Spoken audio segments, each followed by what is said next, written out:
treats like honey, always with a heavy beat drop. Attention all musicians, bands, associations, clubs, and organizations that represent collective styles of music across Canada. Now is the time to rebuild our collective music nation genres like hip-hop, R&B, jazz, soul, reggae, gospel, and more united. The Collective Music Nation is a non-profit organization committed to the development of collective music. Free memberships are available now. The Collective Music Nation. One voice, strength in unity. This is Miss Care keeping you connected with your iLive 5x5. Brought to you by iLive Music. Sponsored by Independent Hype and powered by The Hook Entertainment. Contribute to the conversation by using hashtag iLive5x5. For the latest and greatest in soul music and more, stay tuned to iLive Radio throughout the week. Connect with our team at iliveradio.com or follow us at iLive Radio across social platforms.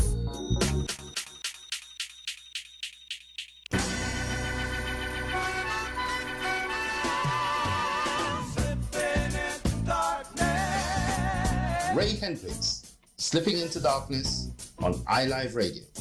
It is my pleasure to welcome you each and every Wednesday between 9 p.m. and 11 p.m. to Slipping into Darkness, my selection of sublime jazz and conversations with very special guests. Tune in each and every Wednesday between 9 p.m. and 11 p.m. to Slipping into Darkness on iLive Radio. iLive Radio. Hi, this is Miss Law. Tune in to Talks Honest every Sunday, 4 p.m. to 5 p.m. on iLive UK, discussing topics often thought of but never spoken. That's Sundays, 4 p.m. to 5 p.m. right here on iLive UK.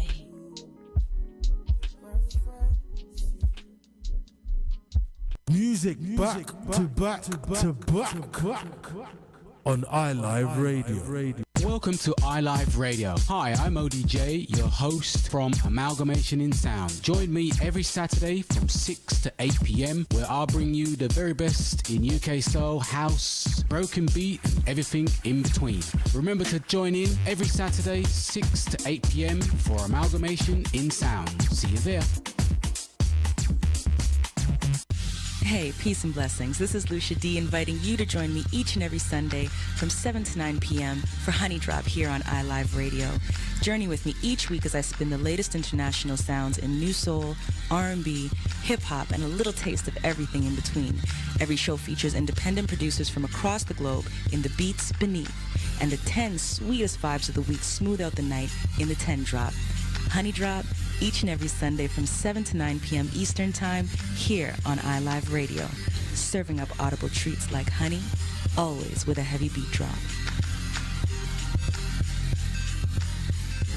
Attention all musicians, bands, associations, clubs, and organizations that represent collective styles of music across Canada.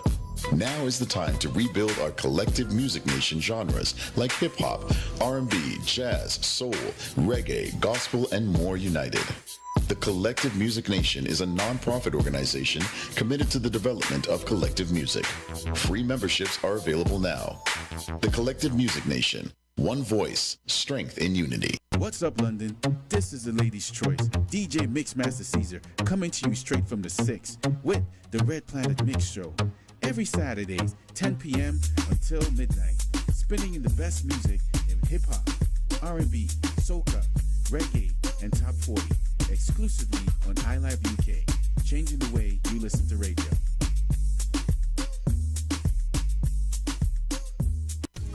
Join the Music Collective family every Sunday for the Sunday Vibe, from 12 till 4 on iLive Radio. For the best in quality music, special theme shows quarterly, and the infamous End of the Month show, when the Music Collective family get together for fun and frolics.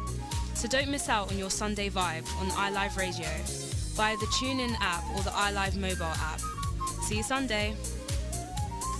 Music Collective Sunday Vibe on iLive Radio.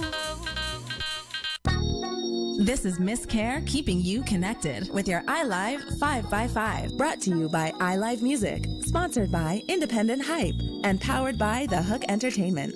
Contribute to the conversation by using hashtag iLive5x5. For the latest and greatest in soul music and more, stay tuned to iLive Radio throughout the week. Connect with our team at iLiveRadio.com or follow us at iLive Radio across social platforms.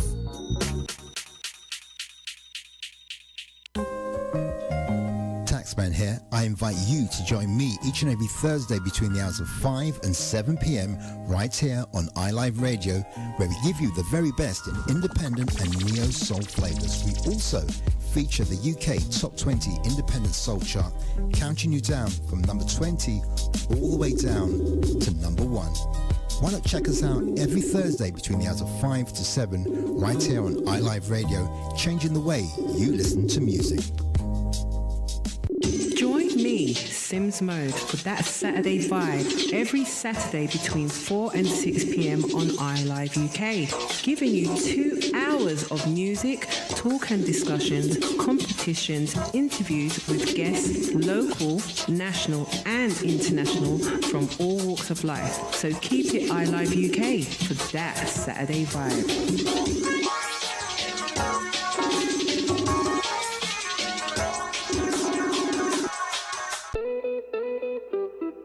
Hey, doing guys, this is DJ Magic J with the lovely Shay and the one and only DJ Express. Catch us each and every Tuesday night on iLive UK with the show called Who Loves Afrobeats, and we're gonna give you the best flavors in Afrobeat music, entertainment news from the lovely endurance from Nigeria. So make sure you tune in each and every Tuesday night from the hours of 9 p.m. to 12 a.m. on iLive UK. Who Loves Afro?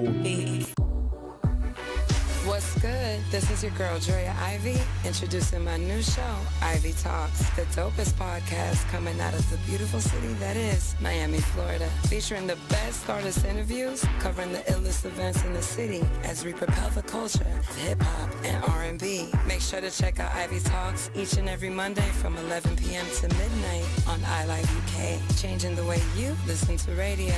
Let's talk. Vibes and Vinyl is here every Friday live at 8 p.m. on iLiveRadio.com. Formerly of Toronto's FM radio airwaves, DJs Gene King and Ray Prasad are in the house once again to continue their tradition, promoting great house music to the world. You will hear exclusive releases and sometimes traveling back in time via some of the best disco, soul, funk, and house. So keep it locked and enjoy the ride. DJs Gene King and Ray Prasad have provided their listeners since 1996. Vibes and Vinyl in your face. Ready to start your Saturday night? Tune in to the Beats and Bass Show here on iLive Radio with me, DJ Deep Sound. Delve into the sounds of 140 deep dubstep, drum and bass, house, and many genres. Spinning something different every week, featuring special guest DJs and artists. The Beats and Bass Show, weekly 2 to 4 p.m. UK time, here on iLive Radio. Be there or be square.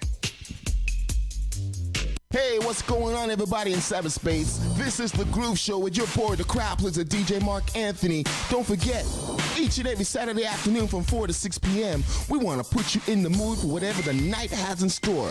I'm playing only the best feel-good, party rocking, body-shaking music from funk to soul to reggae to R&B, house to salsa, and much, much more. We call it The Groove each and every Saturday from 4 to 6 p.m. Keep it locked. It's the crowd pleaser, baby. You know how we do. We'll see you on the air. Peace.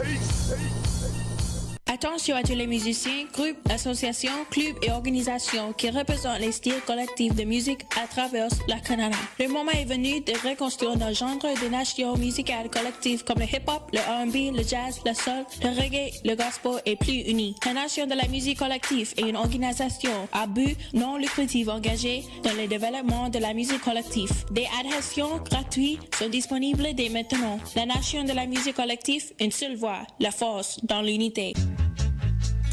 Hey. Hello and welcome. It's your girl Claude, aka Miss Out, right here on iLive UK. Be sure to tune into my shows each and every Saturday between the hours of 6 and 8 p.m. My shows are called The Independent Injection because you can expect to hear deep and meaningful Fresh neo and bassline soul, slow jams and gospel, mixed with a little bit of nostalgia. I look forward to seeing you then. Bye. Attention à tous les musiciens, groupes, associations, clubs et organisations qui représentent les styles collectifs de musique à travers le Canada. Le moment est venu de reconstruire nos genres de nations musicales collectives comme le hip-hop, le R&B, le jazz, le soul, le reggae, le gospel et plus unis. La Nation de la musique collective est une organisation à but non lucratif engagée dans le développement de la musique collective. Des adhésions gratuites sont disponibles dès maintenant. La Nation de la musique collective, une seule voix, la force dans l'unité. Hey. Hello and welcome. It's your girl Claude, aka Miss Out, right here on iLive UK. Be sure to tune into my shows each and every Saturday between the hours of 6 and 8 p.m. My shows are called The Independent Injection because you can expect to hear deep and meaningful, fresh neo and bassline soul, slow jams and gospel, mixed with a little bit of nostalgia. I look forward to seeing you then. Bye.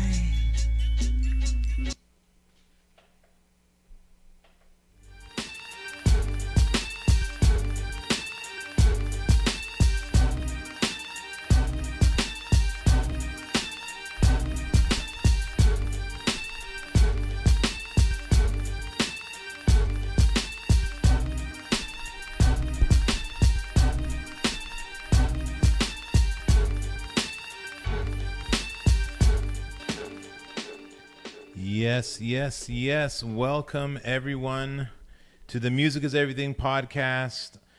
It is another exciting Sunday evening. Welcome. I want to welcome everyone who is watching on Mixcloud, on the iLive Radio platform, as well as everyone who's tuned in to the iLive Radio Radioverse. I want to thank everyone for jumping in. And yes, it's your host, DJ Elegance. We have a really exciting guest who will be joining us this evening, and I'll be bringing him very shortly. But I hope that everyone has had a blessed Sunday. Everyone has had a great weekend. And yes, at this time, I'm going to bring in our guest for this evening. DJ D. Jones, are you there? I am. What's going on? Yes, I'm good. I can hear you. 1 second here. Sure. Get my levels. I got to get my levels. So yes, so welcome. How are you doing? I'm doing good, man. I'm doing good. Really excited to be here. Definitely happy to connect with a fellow DJ and also hopefully talk to the community, DJ communities, everybody up there in Canada and abroad, and everybody here that's listening also in the U.S. So thank you for having me. Really appreciate the opportunity. Yes. No, I'm grateful that you were able to jump on, and that's what we do this for. We do this for the DJs. We do this for other event professionals, people in the club, corporate, wedding, and music industry. So that's why we're here. And I know you're doing some big things. So I definitely wanted to get you on and have appreciated some of our conversations. So why not? So here we are, right? Indeed. Well, let me give you a warm round of applause for coming on the pod tonight. Hold on. Yay! Yes. And before we begin, I just wanted to shout out my two sons, Braylon and Bryant. I love you. Daddy loves you. I know you're listening. Please be good for mommy. So, ladies and gentlemen, we are here on the Music is Everything podcast. Appreciate everyone tuning in. And we are here with DJ D. Jones. We're going to kind of tease his bio throughout our conversation. But what I can say is that he has been booked and trusted to do some of Chicago's most discerning, to work with some of Chicago's most discerning clients, and has become well reviewed and highly recommended doing events in Chicago, Chi-Town. And anyone who knows me, even though I live in Toronto, Canada, the Six as we call it, T-Dot, that's also a nickname for sort of the OGs and older heads. Chicago is Toronto's sister city, and it is also actually the city of my favorite football team, which is the Chicago Bears. Anyone who knows me knows that I've been a Bears fan for the last, I mean, I'm dating myself, easily the last 25 plus years. DJ D Jones, he's crafted his signature open format style for upscale clients at private and corporate events. And he has quickly developed a reputation for painting soundtracks for celebrity, company, and charitable focused events. So I'm glad you're here, brother. I am glad you're here. Let's dive into things. You know, I guess a question I like to ask is, how did all this stuff start for you, kind of the DJ game? I know people have different entry points into this amazing field, but how did your love of DJing start? I've always been a fan of sharing music with people since a young age. Like I used to make tapes back in the day and share those with people. I used to sell like tapes and CDs and stuff like that when I was like in high school. But I went to school for radio, television, broadcasting. Got sidetracked into a marketing, promotion kind of track, working with a couple of major record labels back in the day, like MCA, a few independents as well. Kind of left the radio DJ thing alone for a while, but I always DJ'd at home like as a hobby. I would buy equipment. I wouldn't really be good at it, so I would buy equipment, get bored, and then sell it. I never really practiced a lot. It wasn't until like 2008 that I began to take DJing seriously. I was working for a company, and I was supposed to relocate actually. And 2008 was everything when the economy kind of fell apart here in the U.S. Yeah. And there was a big recession, and so I didn't get to relocate. Sorry about that. I didn't get to relocate, and but they gave me a severance actually. I still had my job, but they didn't promote me to the position that I was going to get. So I took that severance money and invested in some basic DJ equipment. Okay. Put myself on a schedule where I would basically practice. I committed to practicing 20 hours a week in the basement. And it didn't matter, like I wasn't doing like a rigid schedule where it's like 4 hours for 5 days or, 5 hours, 4 days. Literally, some days I would just go to the basement and stay for like 10 hours. Wow. And then I would do it again, until I got about 20 hours in. So I just committed to myself. Back then, I wanted to be more of a club, cool, mixtape DJ. Matter of fact, the very first dollar I ever got DJing was for doing mixtape work from a guy named Classic out of Michigan. And so I was doing that. But then as I got confident in my skills, like everybody's online streaming now because of the pandemic and venues being closed. But I actually started streaming on like Ustream and live stream. There was a channel called, it was live stream. And so it was Ustream and it was live stream, but I was mostly on Ustream. I used to do this show called The Blackout Show.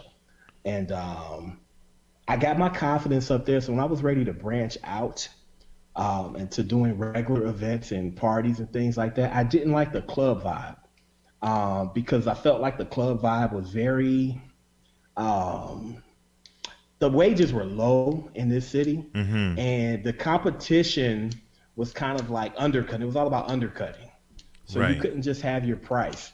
And so I didn't like that. And so as a business person and being a little bit more seasoned coming into the DJ game, I looked at, like any other business should do, I looked at finding a niche. And so I began to take the same club style music and ways of DJing into private events and experienced a lot of success with that pretty much right off the bat because people had a low standard of what you could expect when you booked a DJ for like your birthday party or your wedding or your corporate event. They just expected you to come out and just play a song from beginning to end and just play music basically with some speakers. But I didn't do that. I DJ'd the way I really wanted to DJ, which is club style in any event. And it went over well. And then that combined with like good business practices. Go ahead. Yeah, I'm wondering if you can maybe further articulate for our audience sort of what does that mean when you say doing it club style? Just because I think people who may not be DJs listening wouldn't kind of get that sort of more DJ related lingo or way to describe something. Sure. So if you just delve a little bit deeper just to kind of break that down. Absolutely. So club style is basically your technique. So if you've ever been to a party or an event and a DJ is playing every single song, like from beginning to end and just passively fading out to the next song, that's the complete opposite of what I do. So I'm probably playing closer to like 30 songs an hour at a lot of the events I do. Mhm. That's like in and out of a lot of records. I'm giving you the best part of most songs. Right. So there's cutting, there's a little scratching every now and then, depending on the type of event. I'm not a turntablist, but I do have some essential skills that will, be above average, if you will. So cutting and scratching is part of that. It's just your style. It's actually letting people know that you're manipulating their music. So if you're listening, you'll be like, okay, this person's controlling what's happening, not just playing music. So Yeah. club style is basically being hands-on as you're DJing live with the music you're playing. Right. No, I appreciate that. So I think I think a lot of people think that a DJ is sort of basically a button pusher, but I love what you said about really manipulating the way in which you're playing the records and how you're going through records really, really fast. I had a really pleasant experience last night. I was actually fortunate to be doing a wedding. I want to talk to you a little bit about some of the scene of what's happening in Chicago in a minute. But before I get there, I wanted to actually ask you, like, what do you enjoy most about DJing? Because at this point now, this is my 15th episode on the podcast, and I know thank you. I know for someone like yourself, as you mentioned, you've been doing this since 2008. So it's kind of like what would still drive you? Because I would feel like at this point, technically, you can't. I mean, obviously, we can always improve, but at the same time, you know how to mix. So what do you get the most fulfillment, and what do you enjoy most about DJing? Actually, lugging all the gear and doing everything. What do you love about it? Okay, so first and foremost, what I don't like lugging gear. I don't like any of the gear stuff. I like buying gear, cool gear, and all of that. But I actually don't deal with my gear anymore. So I actually have AV people that handle that. So when none of the DJs that work on my team actually set up and break down equipment. That's awesome. If I had to do that, honestly, bro, I don't think that I couldn't work like I work, because physically I got to a point where I was booking so much and like so many gigs in such a compact amount of time, and I was doing things by myself. I remember like at 2014 to December 2014, finishing up a New Year's party.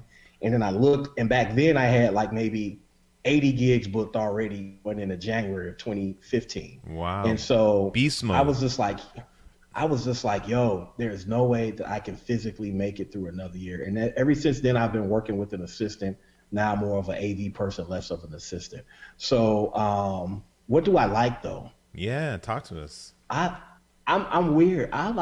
So my biggest thing, I actually kind of get like a big kick out of playing in cool venues. So I'm a big, like a venue guy. Like any place I haven't DJ'd at before that's like extremely nice, large, I get off on that. That's like my thing, like venues. Like it's a checklist, like the venue porn.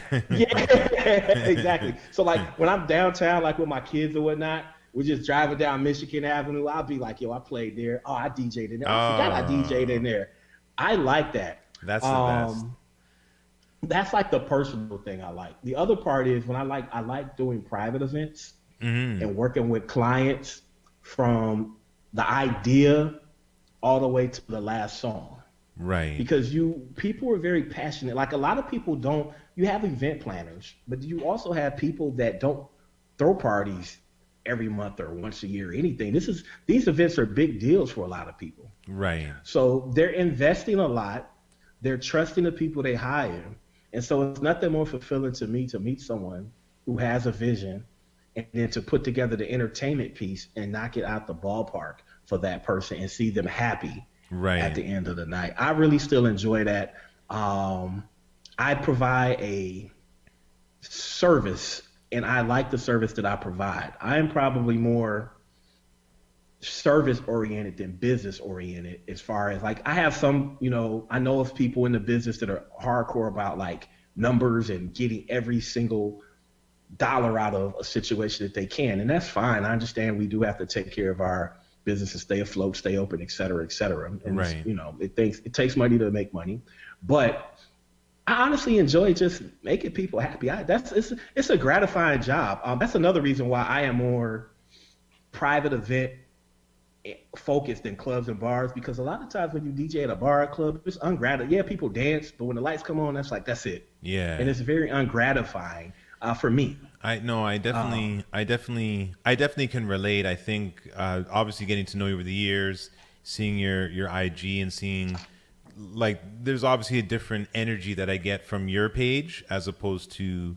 like another DJ's page, and I think you can see that yes, there is a passion there, and that it looks like some of the little nuances that I see, like for example, you know what I mean, like you have like a gold microphone, and it sort of shows like these little nuances and attention of your brand and what your personality really. And yes, in a club environment, people are definitely not going to appreciate that. So I think that those are some really cool things. I wanted to pause real quick. I'm on my Facebook here doing a Facebook Live as we're talking. I just wanted to hail up some people.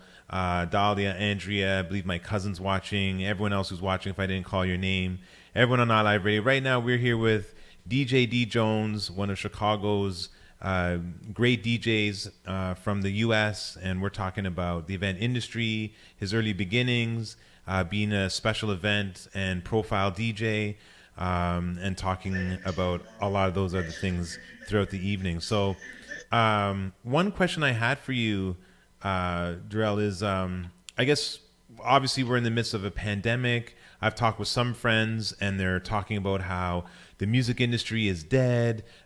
What's the point of DJing? All this kind of stuff. So I guess my question for you has been, I've seen some tricklings lately of some nights out that you've been DJing, but just sort of overall in terms of COVID, like what have you been doing just in regards to DJing? Have you been doing live streams? Have you been just chilling, working on other elements of your brand? I know with a lot of different DJs, they're doing so many different things, particularly with this sort of global reset or time off or time out, I guess, if you want to call it that.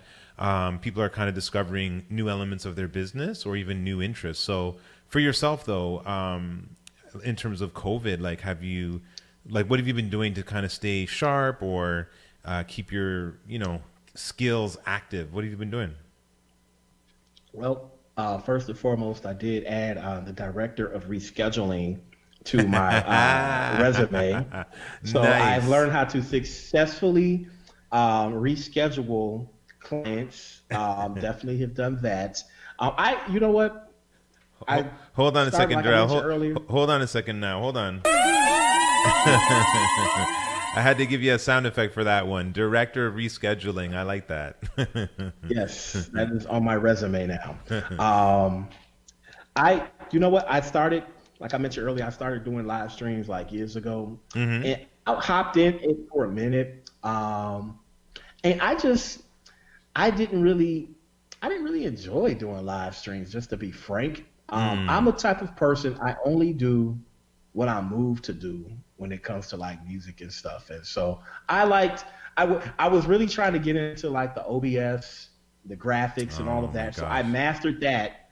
And if you go like through any of like the old like videos, like in my timeline from like months ago, you'll see I had all these cool graphics. So once I mastered that, then I was like done. Like I didn't really want to do it. So I've done live stream parties, like Zoom parties for a few clients, not a lot, but a few. I have a couple coming up still. We got back to working out in the real world as early as mid-June. Yes, I remember. When restrictions were kind of rolled back. I remember seeing your IG, and I have to admit, I was slightly jealous because things in Canada, we were still on lockdown at that point. I think it was only in July we reached a phase 3, which meant that sort of more restaurants, bars, and other venues just in general started to open. But yeah, talk to me about what was happening in June. So you started getting some quote unquote real work again, right? And how was that for you jumping back in? So one of my clients is a bar. We book like, I don't know, 20 to 30 dates a year, maybe more, a year there. And we got back to doing that. They actually were fortunate enough to have an outdoor patio. So here, people could congregate outdoors, but not inside. So it was a little less restrictive outdoors. So we were able to do Friday and Saturday nights there. We've been able to do that since June. Weddings came back. We didn't do our first wedding until the very first week in August. August, I suppose, is going to be our hot month this year. Instead of having like 25 weddings on the books, we actually still did 7 weddings in August, which I'm happy about. Hey. Big up yourself. It was a combination of myself, my team. Perry Dante did a wedding. DJ Pharaoh did a wedding. DJ One Chance, he did weddings, and I also did a couple weddings also in the month of August. September, I think I did like 2 weddings, and maybe DJ One Chance probably did like 1 or 2. This month, honestly, bro, like October, we're back down to like one wedding on the calendar. That's coming up next Saturday. Everyone else is postponed. The big thing this year everybody was talking about is pivoting. Yeah. And I've got some friends that have done some amazing, cool things to keep their name out. All kind of things I've seen. And I hats off to those guys. But if you followed my brand, I've always built myself before I started working as a team with other DJs. I've always built myself as an upscale DJ. Right. Upscale, open format, club style DJ. Right. Particularly, specifically servicing clients that want more of an upscale experience. And that's just not in the music. That's in the service from beginning to end, from when they come and sit down in my office until the last part of the night. And we keep everything classy. So I asked myself and just made a conscious decision like, what do luxury brands do? Right. Do luxury brands change with what's going on in current events?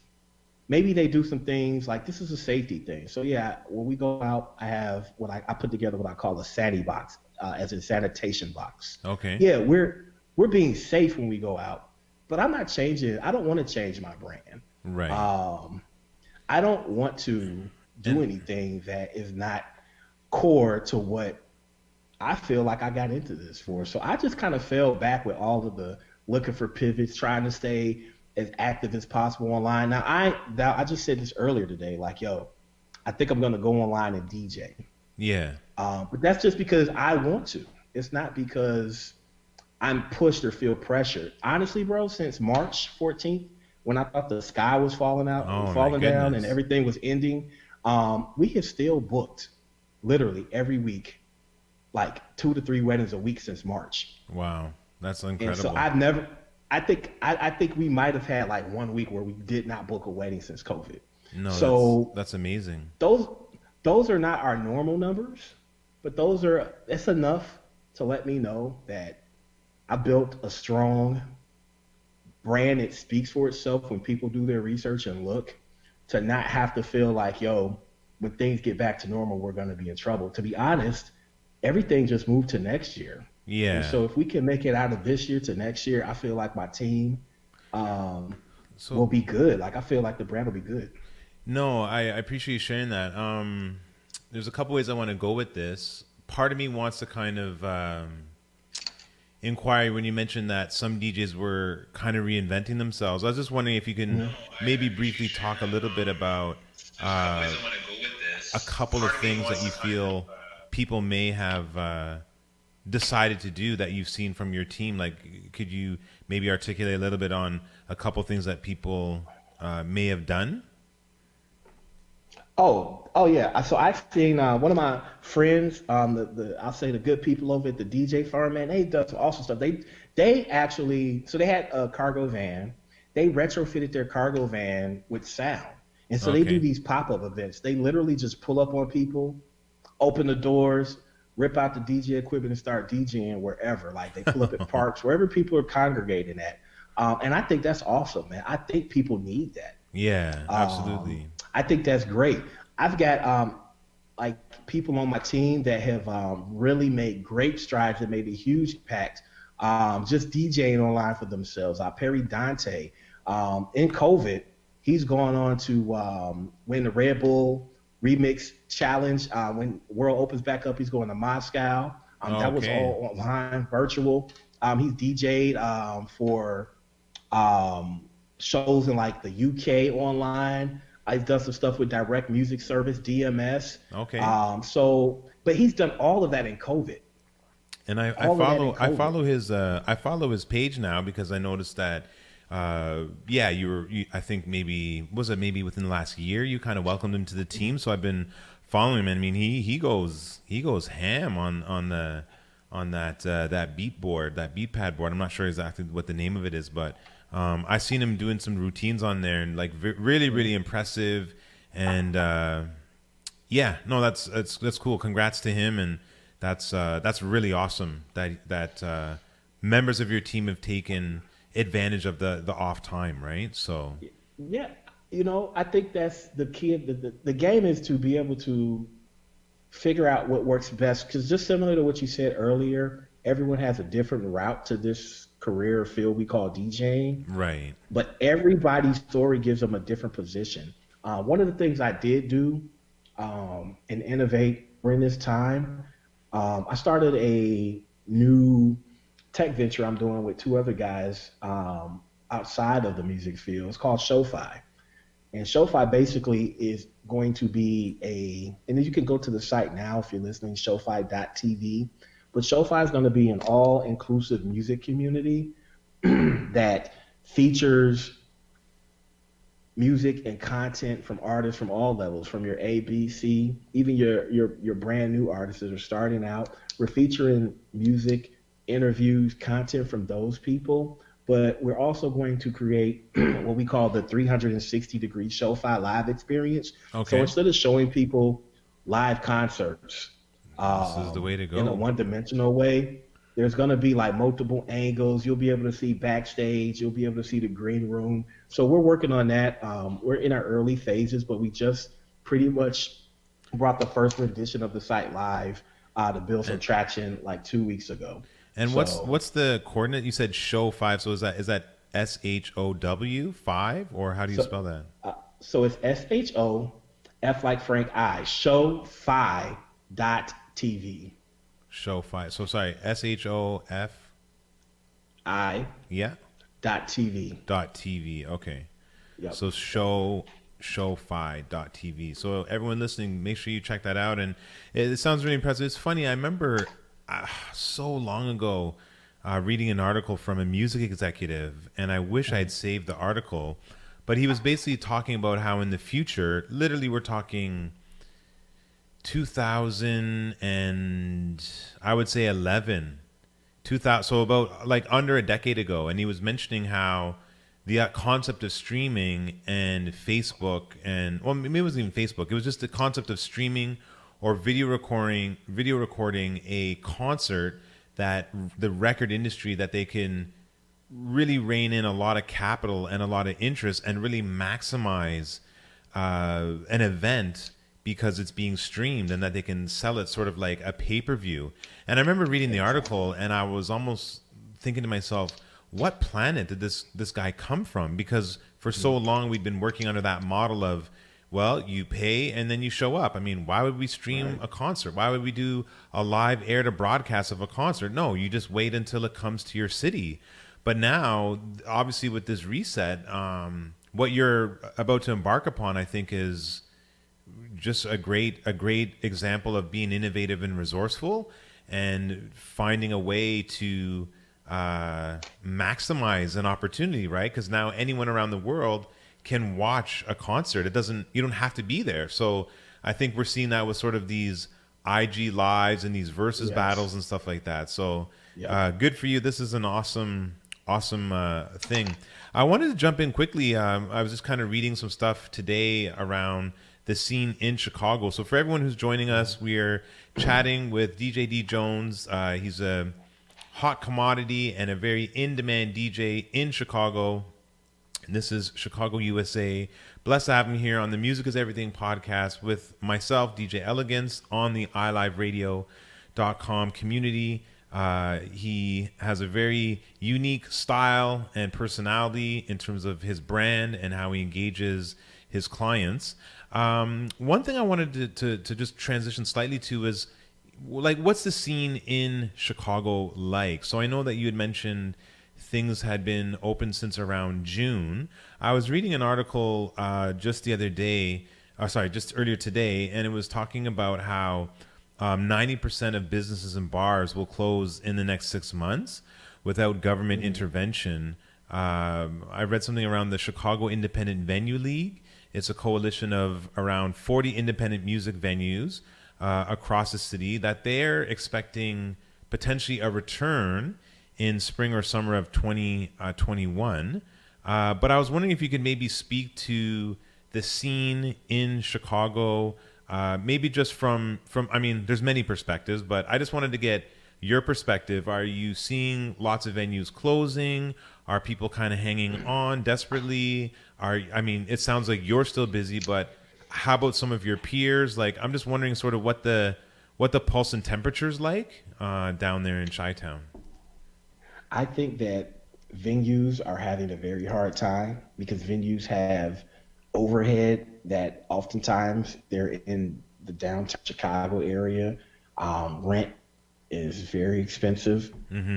Staffing these places are expensive. And when you get to the point where you only can have like 10 patrons in at a time or sitting on a small patio, they're struggling. There are a lot of businesses going out of business. Right. A lot of restaurants, hospitality type businesses have taken huge hits. I do think when this is all said and done, there's going to be a changing of the guards as far as like places we go to eat, places we go to party. I do think that those who were at DJ specifically, DJs that were working a lot prior to COVID, I think they have found ways to work as much as they can. I don't think there's any DJ in this city, excuse me, that is working like they used to work because there's no place to work at that level. Right. However, those who were putting the actual work in and had branded themselves to a point to where they're at the top of their type of clients list, they are getting work. Like I see like DJs in the city that are working pretty much regularly. They're doing day parties now. Everyone's adjusting. There are no clubs open till 2 o'clock in the morning, 3 o'clock in the morning. Maybe they close at 11. So now they're doing day parties. You know, you got people DJing from 2 to 6, 2 to 4 in the afternoon. I do think it's a tough transition, unfortunately. I think that some of the people who came into this COVID situation as business owners and entertainers in this city, they may not be able to return. They have to make a living, and right now it's tough for those who can't. There's no just picking up. I mean, I remember pre-COVID, I mean, honestly, every other day, or if not every day, there was like there were inquiries, and there's no inquiries anymore. So you just really, it's kind of like, you're in the slow lane. Things kind of dried up. I'm curious. I know that there was like a bit of a stimulus given to individual residents. I guess like $1,200, I believe it was. Was that like one time, or is that every month for U.S. residents? Man, listen, that's one time. Oh my goodness, one time. Damn. They have been negotiating. You need to move up here. You need to move up here. We were getting $2,000 per month. We had a Canadian emergency response benefit, so we were getting that for every month. And then now in October, they're changing it to more of an employment insurance model. I still have to do a little bit of research. I'm feeling slightly confused by the new model. I believe now, don't quote me, but I believe now you're again getting $500 per week. But I believe if you earn, then they deduct it for future payments. But our government really stepped in. You may be aware, may not, but Toronto, I believe, is North America's fourth largest city. So there's probably around, I think, directly in the city, around 6 million people. And I think maybe in the greater surrounding area, I might be off a little bit, but I think directly Toronto and outside is around 6 to 7 million people. So our government kind of stepped in. Toronto's kind of it's arguable, but it's kind of the mecca of Canada, at least in my mind, in terms of banking, commerce, finance, telecommunications, hospitals. Like Toronto is really the big willy, if you will, for Canada. So, but yeah, our government stepped in and really helped out. So that has to be awfully tough for a lot of individuals in terms of how people are trying to make ends meet, right? Well, we did have some other opportunities outside of that $1,200 stimulus check. If you were a gig working employee, or I think if you're on unemployment period, you could have qualified for what they call PUA, pandemic. I forget what the U stand for, pandemic something assistance, and that would have added an extra $600 a week to your state unemployment benefits. Okay. So, but that ended. Let's notate it ended July 31st. So Right. it ran basically, I guess, through April, if give or take, through July 31st. So they have been negotiating in DC since July 31st and to today, and they still do not have anything resolution? else out there for people. Oh, There my were other goodness. programs for business owners that business owners could have taken advantage of. There was the PPP program, which is basically the Paycheck Protection Program. And basically what that was designed to do is give employers who had employees financial assistance so they could continue to keep their employees on staff for an additional 8 weeks. Okay. But that's pretty much exhausted, right? Right. No, at least it's a little something. It was something. And then they also had the EIDL, which came from the Small Business Association program. That gave business owners an opportunity to apply for a very low interest loan from the small business, like a pandemic loan. And I think it was like the percentage, the interest rate is super low and it's payable over 30 years. Oh, wow. There was some help out there, but for a lot of people in this business, the gig workers, the DJs specifically, honestly, most DJs, and I talk to every DJ about business first. Like I've always approached everything I've done as a DJ as a business. Right. Like I've done very few gigs over the years without a contract, right? Right. From day one, business. So I've always told DJs, you are a business, you should establish yourself as such. So if you were not established as that, yeah, now's the time to do that. Definitely, because they're probably feeling the fact that they don't have their paperwork and stuff in order because they need that to get some of these things that were out there originally. Right. No, that's at the beginning of this. It's a good point. So speaking of business, I want to transition some things here with our conversation. It's been kind of great getting a sense of what's happening down there, the climate, and obviously it sounds like you're, despite what's been going on, you've been very busy, right? So I wanted to ask you, I know there's DJ D Jones, right? There's, your brand, how you've kind of molded yourself into this entertaining DJ.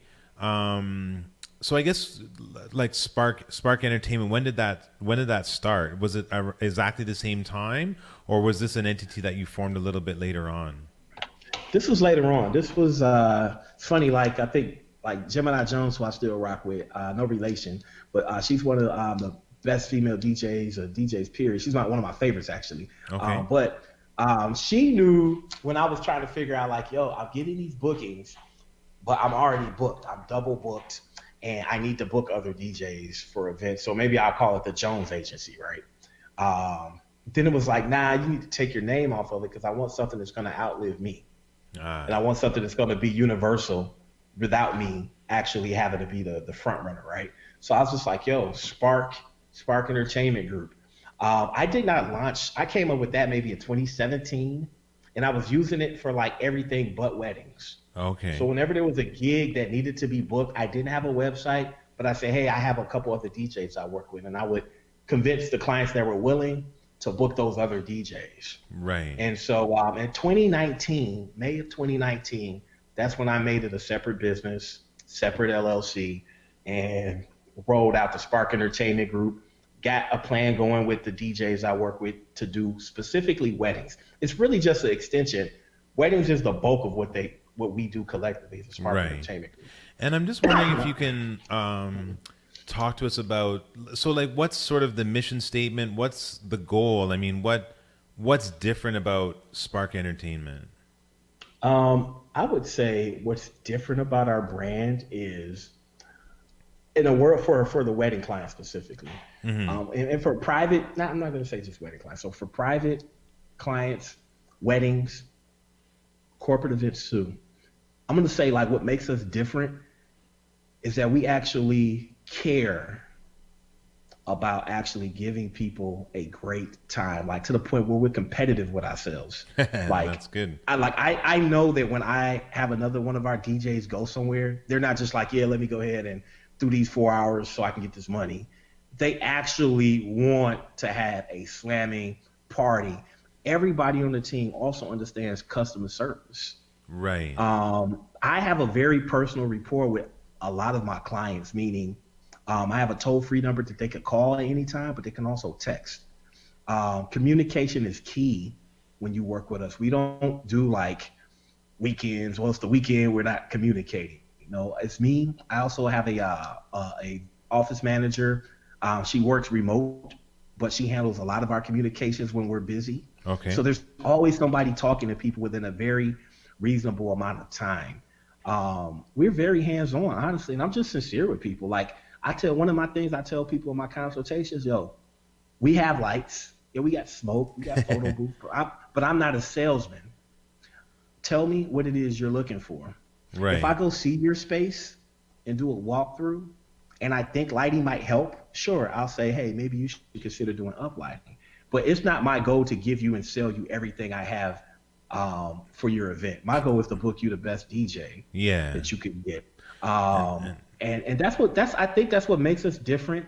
The other thing that makes us different is I focus on getting and having relationships with DJs that are verified, vettable, like people that are really heavily, I won't work with the DJ if they don't have an established brand of their own, actually. Right. So I want clients to go Google. I remember I used to work for, like when I first started doing weddings, I worked for a company.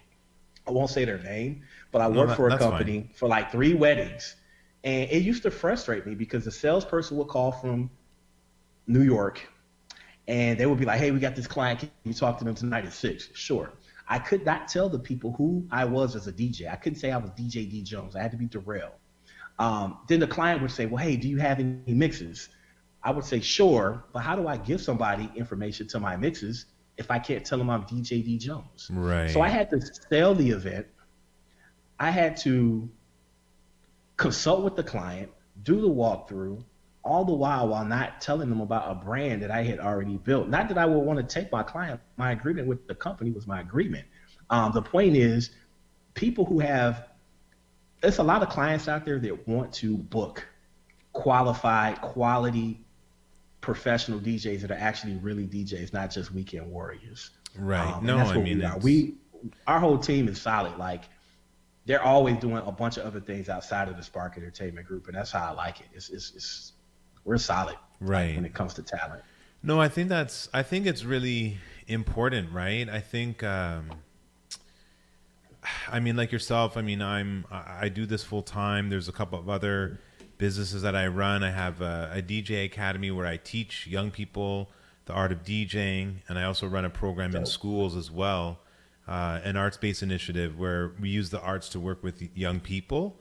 But I find when I mention these things to a client that their eyes kind of really perk up. They're like, wow, like we can tell that you're really passionate about what you do, and we can tell that you really, really love what you're doing. And I think to your point as well, like working with DJs that have a very strong brand, I think it really speaks volumes to someone's commitment. If you're committed to yourself, then for sure, when you're going to be doing making a commitment with someone else, it stands to reason that you will also be just as committed, if not more, because you want to leave a really memorable impression and experience, right? And I think it's awesome that with your brand that you're looking for DJs and entertainment that is really committed. One of the things I always mention to a bride and groom on my end in a consult is that I recognize that this is literally a top 5 life moment for you.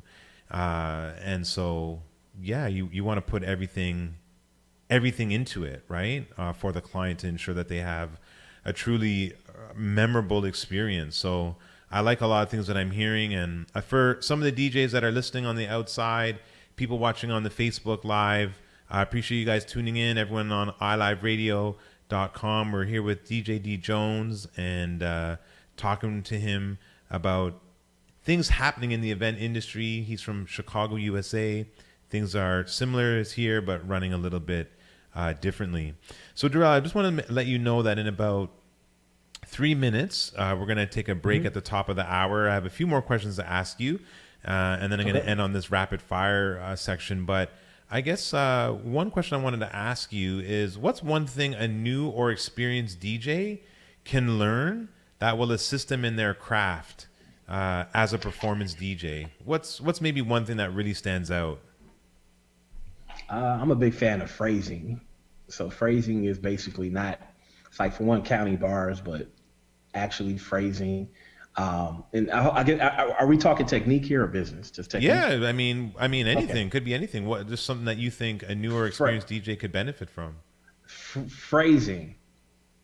You got to be able to stop and switch out and transition songs in places where it makes sense to the people that are listening. Like I hear like great mixing, but then you'll be right at a part of the song, like in the middle of the verse, and people just like cut out. To me, like, phrasing is like a basic skill set. Like you got to be able to know when to get out of the song. Right. And this is you can look that up. Yeah, I mean, I think for all the listeners, the phrasing is, now I guess teaching, this is something that I've noticed that a lot of beginner DJs have an issue with. So phrasing, the way I look at it is kind of like if you stretch out a song, is actually understanding every song has an intro, it has a verse, it has a chorus, it has a verse, has a chorus again, and then the outro of the song. So there's specific parts of that song where a DJ should learn to be mixing in order to ensure that the listener has a super pleasurable experience and is kind of blending two songs together to kind of create a really they're using two songs together sometimes to make actually a third sound. And with that vibration that you're creating, that's the thing that should get the crowd, the energy up, the crowd going. But it's like that really smooth blending and mixing of those tracks together. That's really a signature element of what a DJ does when they're guiding the dance floor. So it's super critical that a DJ understands that, as well as another thing called split hearing, which is hearing the music outside for others, but also understanding what you're hearing to bring in the next song. Listen, we got 5 seconds. We're going to take a quick break. We're going to be back with This DJ is D Jamie Jones. Sparks, and you're listening to iLive Radio, changing the way you listen to radio. Hey, this is Jermaine Robbins, and you're listening to iLive Radio, changing the way you listen to radio. Yo, this is Kiana O'Quinn, and you're listening to iLive Radio, changing the way you listen to radio. This is Lavinia J from the UK, and you're listening to iLive Radio. Hey, what's going on, everybody in cyberspace? This is The Groove Show with your boy, the crowd pleaser, DJ Mark Anthony. Don't forget, each and every Saturday afternoon from 4 to 6 p.m., we want to put you in the mood for whatever the night has in store. I'm playing only the best feel-good party rocking, body-shaking music from funk to soul to reggae to R&B, house to salsa, and much, much more. We call it The Groove each and every Saturday from 4 to 6 p.m. Keep it locked. It's the crowd pleaser, baby. You know how we do. We'll see you on the air. Peace. Attention à tous les musiciens, groupes, associations, clubs et organisations qui représentent les styles collectifs de musique à travers le Canada. Le moment est venu de reconstruire nos genres de nations musicales collectives comme le hip-hop, le R&B, le jazz, le soul, le reggae, le gospel et plus unis. La Nation de la musique collective est une organisation à but non lucratif engagée dans le développement de la musique collective. Des adhésions gratuites sont disponibles dès maintenant. La Nation de la musique collective, une seule voix, la force dans l'unité. Hey, hey, hey. Hello and welcome. It's your girl Claude, aka Miss Out, right here on iLive UK. Be sure to tune into my shows each and every Saturday between the hours of 6 and 8 p.m. My shows are called The Independent Injection because you can expect to hear deep and meaningful, fresh neo and bassline soul, slow jams and gospel mixed with a little bit of nostalgia. I look forward to seeing you then. Bye. You're listening to iLive Radio, changing the way you listen to radio. iLive Radio. All right, ladies and gentlemen, boys and girls, children of all ages, it is the Music is Everything podcast with your host, DJ Elegance. We are here with DJ D Jones from Chicago, USA. He is a in-demand DJ in his market, and he has blessed us with his presence this evening. He is the also owner and operator of Spark Entertainment, an entertainment group in Chicago where he has a brand and an umbrella where he supplies talent to corporate clients, people in the club industry, and also weddings. And we're just talking with him a little bit about his come up, his journey into DJing, what he's been doing during COVID, and now kind of talking a little bit about maybe some advice and some tips that would be helpful for young DJs. I know we rolled up at the top of the hour very quickly as I was explaining some signature elements that are crucial for DJs to learn, which is phrasing and also split hearing, which is kind of, again, understanding and hearing music in your headphones while also balancing the track that's going out live for the audience and kind of negotiating that in your mind to create a smooth, seamless blend. DJ D Jones, you still there with us? I am. Awesome. So, again, the podcast is all about sort of archiving journeys of DJs. We've had event planners, we've had engineers, we've had producers, we've had quite a variety of individuals on the podcast. And part of it is definitely leaving some tips and some advice because there's people who are kind of coming up in the industry. There's oftentimes I may get hit up by DJs who have been in the field for a while, but they're looking to rebrand or kind of take themselves in a bit of a different direction. I'm curious. I know that prior to COVID, having chatted with you, that you would routinely do well over 150, 160 events a year. And that, as you mentioned, you have kind of crossed that line of being a nightlife, corporate, wedding, and private scene DJ, which is, I don't know if people fully can appreciate the musical dexterity needed to kind of balance all those different competing interests in terms of age and race and background. Your musical knowledge must be really, really big. But I'm curious because it sounds like you have a multi-op, right, that you're running. And I'm just curious, what's one lesson that's been helpful for you to succeed at this point? One lesson as I guess you could say it's a multi-op. Definitely, I always go away from what the standards are. But one lesson that I have learned is you have to properly vet as best as you can the people that you decide to team up with and work with, because they represent your brand and ultimately you. I've learned the hard way by being nice, actually. Okay. That people will bring their personal habits, ways of dealing with things on a professional level to your work and your business, and ultimately your clients will tell you that, hey, this happened, this was not to our likings, and I've had a client.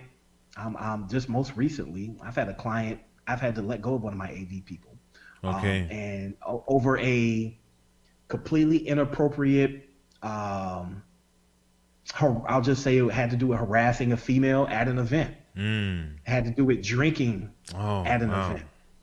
And I had talked to this person, but when I say that I was nice, it's my fault because everyone told me prior to bringing this person on board that it was bad. But I was like, nah, his skills were immaculate. Nobody did this person's job as good as this person could do the job. It's just when that person wasn't working or had anything active to do, that's when all the bad things would come out.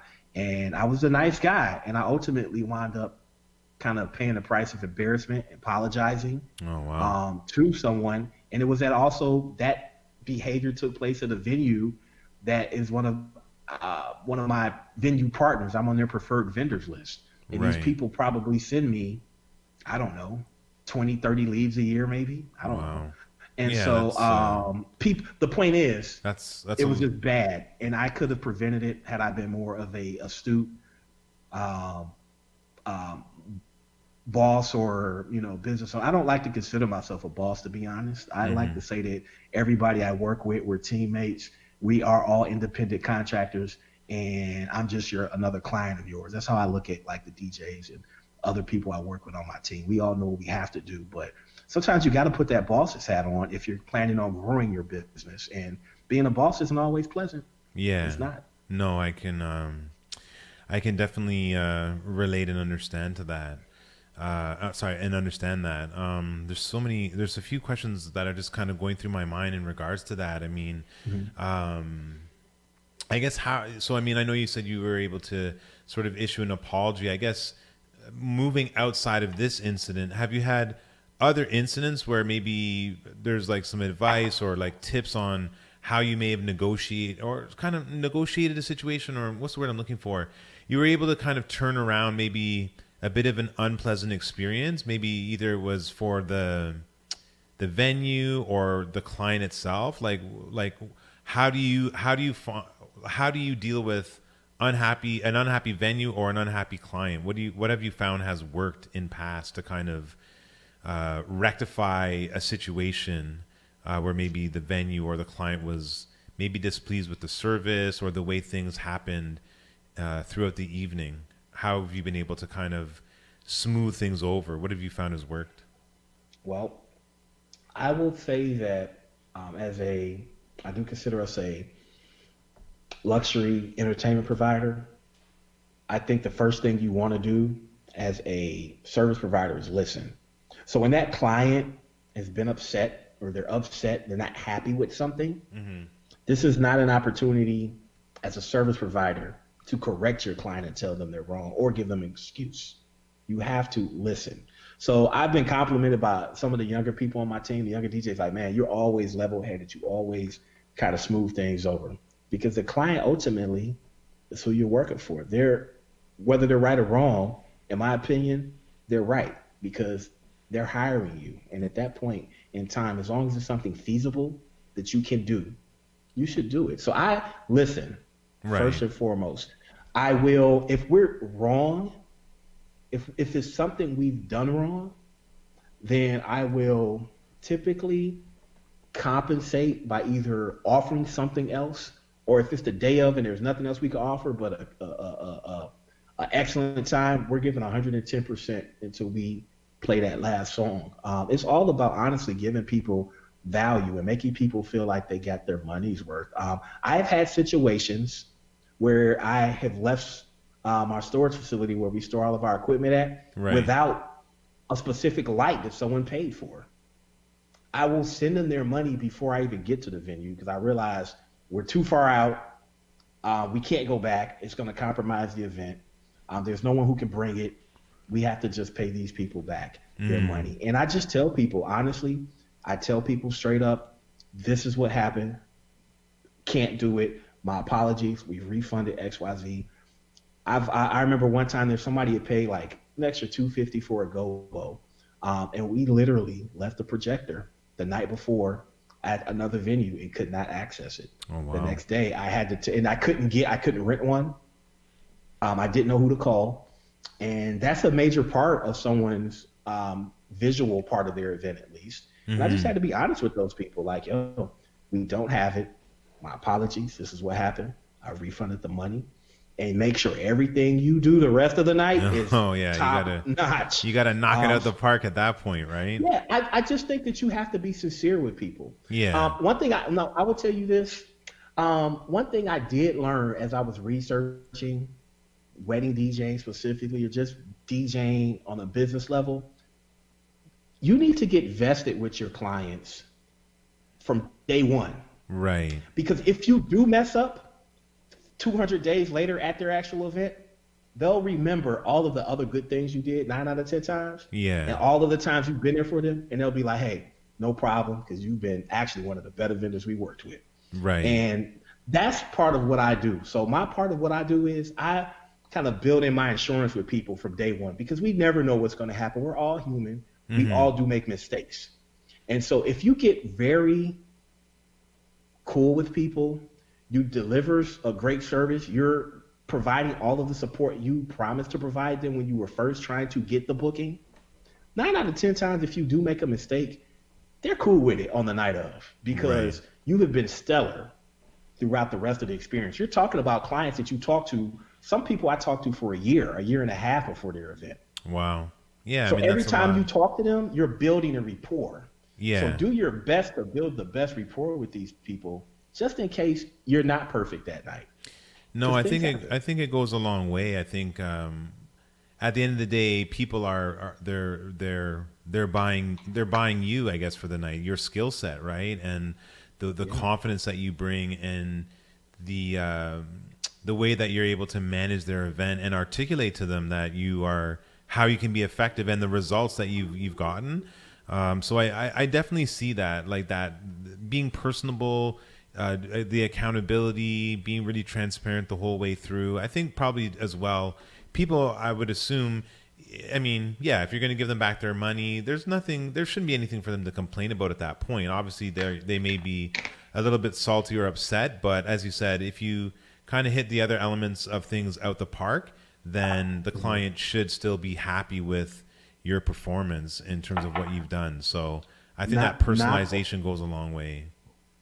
Knock on wood, we still maintain a 5-star rating across all review sites. Yes. I'm like on pins and needles every year. Like, is this going to be the year where, you get even like the bad review would be like 4.7 or 4.5. Right. Honestly, I try to treat people like I want to be treated. So when I go places, I love great service. Mm-hmm. Yeah, so I think it's a sign of respect too. I think when you give people great service, it shows that you're being professional. It shows that you care about what you're doing. It shows that you're being present and not just going through the motions. I mean, people are paying for a service. I mean, they have a right to have a bit of an expectation from you. And I think you showing up on time, you being pleasant, you listening to them, and then you delivering on what you said, that is the bare minimum. That's the bare minimum, right? So you should be able to do that, right? And obviously everything else just wows the client that much more. So that shouldn't be a tall order to ask. But as we do know, at the end of the day, we're dealing with people, right? And not every vendor has that level of commitment and passion. And sometimes that's what makes it difficult for individuals who are so passionate about being in this industry, right?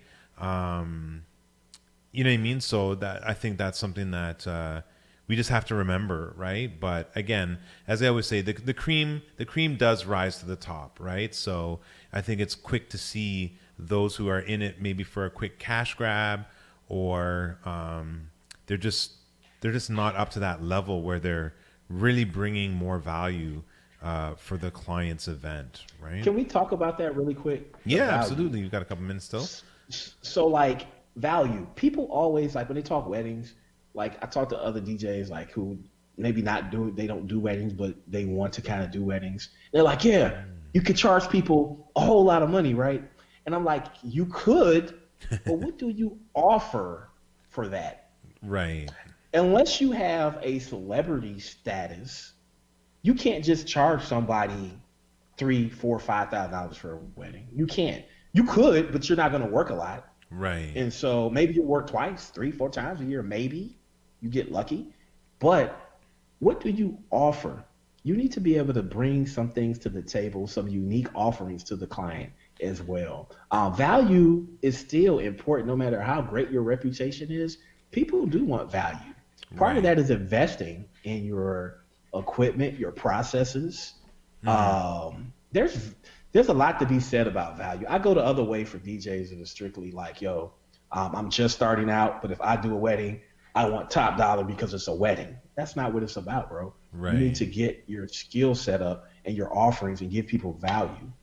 So here's a question I had from someone on the outside. I want to thank my sister Dahlia. So she had a question because I think, it's an interesting conversation. I think sometimes I know even for myself, I've communicated that like the value is sort of myself and the skill set that I bring to bear. But at the same time, you do want additional things to offer the client. So here's a question from Dahlia. She said, how do you navigate clients that want your services, but also want you to give them a discount? We don't discount. We don't discount on requests for no reason at all. We discount off-peak days. If your wedding's on a Sunday through Thursday, you're getting 15% off. I shouldn't say unfortunately, we don't discount. I feel that our prices should be actually higher than what they are. But because right now I'm trying to transition, but COVID kind of threw that off. But I wanted to transition from more of a volume provider. Last year we booked 221 events. Excuse me. I want to become more of a provider that provides a little more distinguished service. So I look for that number to go down. Right. But I look for our bookings to go down a little bit, but I look for the quality of the event. Like every time you see us, he's like, wow, this is a big wedding or a big event. Like I look for that. So that's the goal. But COVID kind of slowed that down. So I kind of kept our same price model and structure for the majority of this year. But we don't offer discounts on request. Okay. So there you have it, Dahlia. It's no discounts, maybe if it's an off-peak time. And I think this is an important thing because I know that, hey, what's up, Miss Leck? What's going on? I know that for a lot of people, I've kind of had this conversation where I've commented several times is that I understand it's a micro wedding, but it doesn't necessarily mean that now the budget becomes micro as well. Like, again, you are still paying for the entertainment, right? And people do remember the food and the music the most at a function. So, I think it's just a reminder for everybody who's out there on the outside is, no discounts, hold your ground, just offer lots of value. Think about how you can break down your services and really communicate to the client the value that you bring to bear on their event. So, go ahead. To be transparent, you mentioned micro weddings. So no discounts on it being a micro wedding. But what I did do, I rolled this out last month, mid-month. I just created a small package, literally 2 speakers, speaker scrims, speaker stand scrims, a tablecloth, and a controller, and that is it. And I reduced that price $300 from our normal basic package that we offered. Right. I did that just to hopefully answer the call and have an option to offer people who asked about micro weddings. Because before I was just saying, no, we're not reducing price because it takes a lot for us to come out, man. It takes time. I gotta pay somebody. So if it's just a 2-speaker deal and it's 50 people, backyard, I reduce the price. If honestly, I could probably set it up myself. Yeah. It's so easy. Yeah, no, so that's super basic. Something like, it's super basic. So something like that, I came up with it, but that's there. And then I have stipulations. You only can book that package like 60 to 90 days in advance. You can't book next year. Right. you know, Yeah. year out on that. No. It's strictly for COVID. Yeah, absolutely. Absolutely. So here's a question. We're almost at you know, I mean, we could talk all night, but I mean, we're here till 11. I have a couple more questions before I get into like a rapid fire section. I want to thank everyone who's listening. Music is Everything podcast. We're here with DJ D Jones, profile corporate luxury wedding DJ from Chicago, USA, joining us tonight, sharing tips and knowledge on how to navigate during COVID and how he survived in Chicago. So what I'm definitely hearing a lot is your brand has to speak powerfully to what you do in order to get that message across, bringing a lot of value, listening to the client, and really having a customer service and orientated approach to really start attracting the types of clients that you want to work with. I guess I wanted to ask you is what keeps you excited about working in the event industry? I guess particularly currently, where for a lot of people it seems that it's sort of doom and gloom. I know for myself, also being transparent, I think I'm still pretty positive and upbeat about things, but also at times a little bit frustrated. In Toronto, Canada here, what happened was our numbers were, so for weddings, it's 100 people 100 people can be there, but then it's only 50 inside. And then private events, it went from, I think, 50 to 25, and then it's actually 10 people inside, because there were a few events that were tracked to the spread of COVID around private events and backyard parties and things of that nature. So it's a bit challenging because sometimes you have these conversations with people around facts over your feelings and the science versus the fear mongering. So it's kind of tricky because for me this past week, just to share personally, I did three live sessions. I did a wedding yesterday, which was amazing. I'm still getting text messages and people commenting on the job that we did last night. And then this week it'll be, it'll be all virtual. So it's like just not the same, right? But for yourself, like what keeps you excited to kind of keep forging through with the way things are right now? What keeps you going? I will be honest, I operate on faith, man. So I believe that I've been blessed to get to a point that I could work and do this for a living full time. And to be honest, after I came to grips with what was happening in like March and April of this year, I've embraced it. I am happy. I operate in faith. So if I can work this month and some of the clients still kept their gigs on our books for this month, I'm cool with that. If I don't have anything to do, I've built something else to work on. Right. I've actually had more time to break. I missed a lot of life in these last 12 years. I'm not even gonna lie to you. Personally, I have missed a lot of life. So I'm actually happy. Now, what keeps me motivated? Like, I know that I already have 177 gigs already on the calendar for next year. So it's kind of like, for me, like, those are not all mine, just for people in my company, but I know our company's going to work. And I know that when things open back up, when things do get better, we can leverage each and every one of those events through marketing, which will make my 2022 better. Even better, yeah. You see what I'm saying? So, like, if you already have, like, say, like, your clients moved all their dates to 2021, you just have to make it this year. Yeah. Get through this year, because next year you should be busier than you were in 2019. Right. Because you're going to have all your 2021 clients on top of your 2020 clients back to back to back to back to back all next year. So that's what motivates me, is just like, honestly, take this time. I feel it's, despite what's going on, just for the record, and I haven't said this publicly, but I feel like I had Corona in March, or the COVID-19 in March. Right. And it was bad. I couldn't get tested because of my age. They wouldn't test me. Okay. But it was unlike anything I ever have experienced.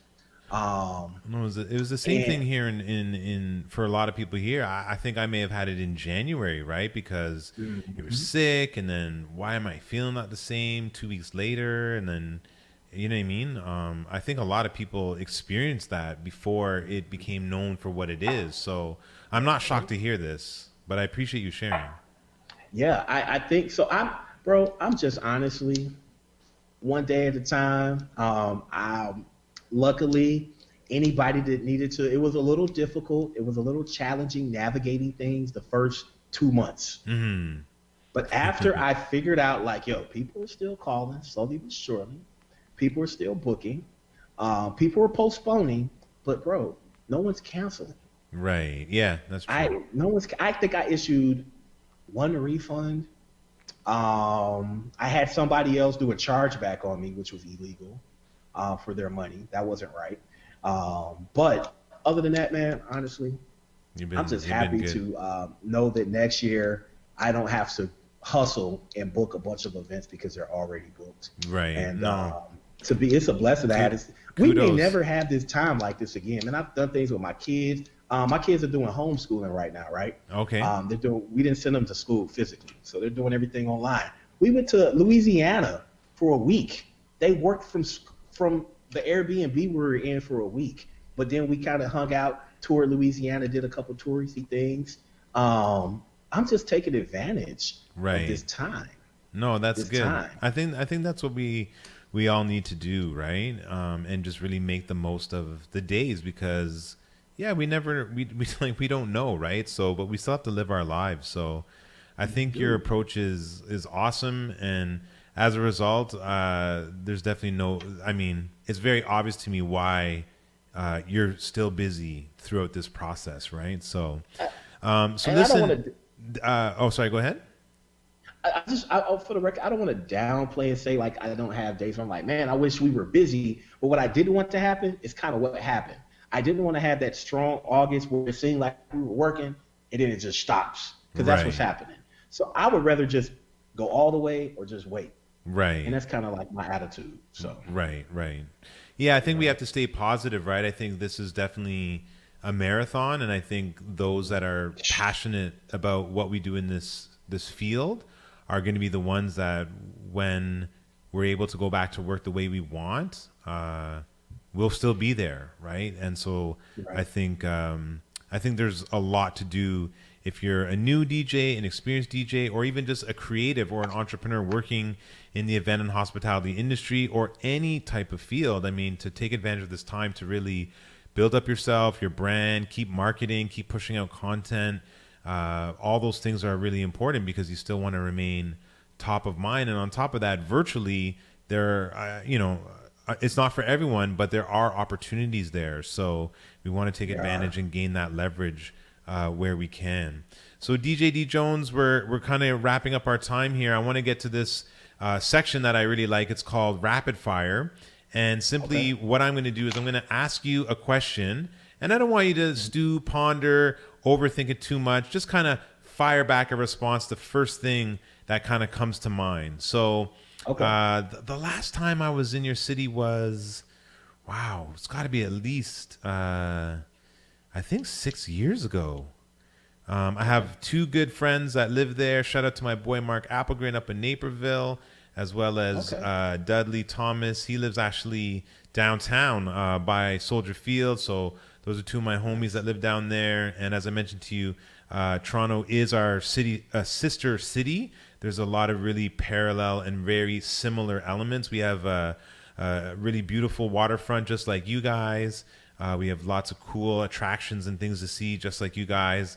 So yeah, definitely Chicago. Honestly, if Chicago had Miami weather, I actually considered moving there, but the problem is the winters there are the same as here, very cold.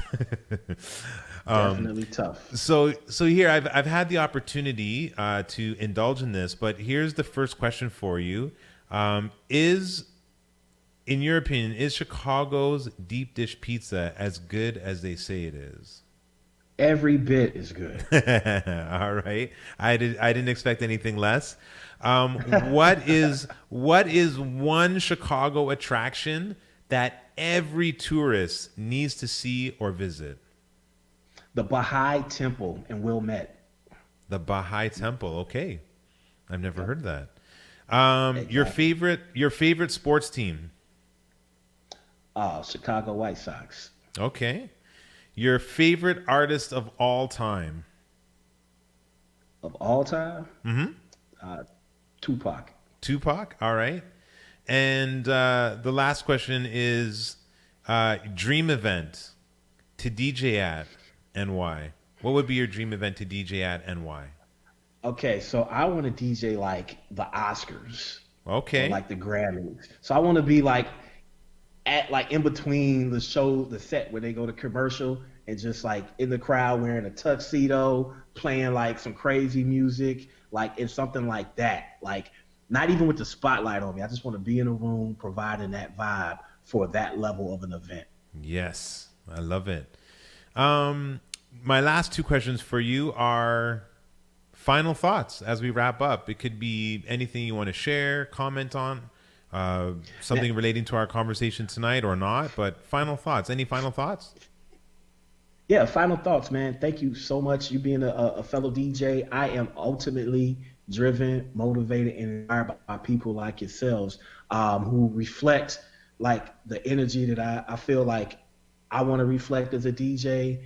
The upscale vibe, always clean, always classy, but an awesome marketer. Like I am motivated by your marketing. I love seeing other people do things on a high level, man. And so I just want to take my hat off to you and say thank you for doing what you do, because honestly, we're all inspired by each other. Mm-hmm. I think that it's important that if you're on your journey, whatever your journey is that you surround, consume, take in, view what it is that you ultimately want to give off. So that means if you're on social media and you're about being like an upscale DJ or whatnot, maybe you need to unfollow the other 100 strip club DJs you follow. Wow. And follow like and follow like the people who embody what it is you're doing. So Right. you can actually be focused and be motivated to get to where you're going. I just think that it's important, man, to be surrounded by people like yourselves and see that. There's another brother named Garrick, the DJ from Canada, Yeah, who's that's reached out to me, and I've been in contact with him over the years. Shout out to him. Shout out to another DJ who actually was kind enough. I drove to Atlanta from Chicago to meet a brother named Mark Battle. And he has a company called One Sound Entertainment. And before I got to the point where I was ready to make the jump and just do this full time, I had to go see somebody in person to understand like, yo, you could really do this at this level. And Mark's a bad boy. He does a lot of big high-end weddings and events for people. So him, Torin, DJ Torin, Neil, all of those guys. And so like yourselves, man, I just want to leave with that. Like keep inspiring people. Because, bro, you never know who's watching you. I know. And it might be the person you're thinking like, yo, I like what he's doing. Honestly, he's liking what you're doing. No. So just keep it up, man. I've been in those situations, so I appreciate those words. And Garrick, he's my bro. I mean, he's an amazing guy. He's taught me a lot in the event industry in terms of attitude, approach.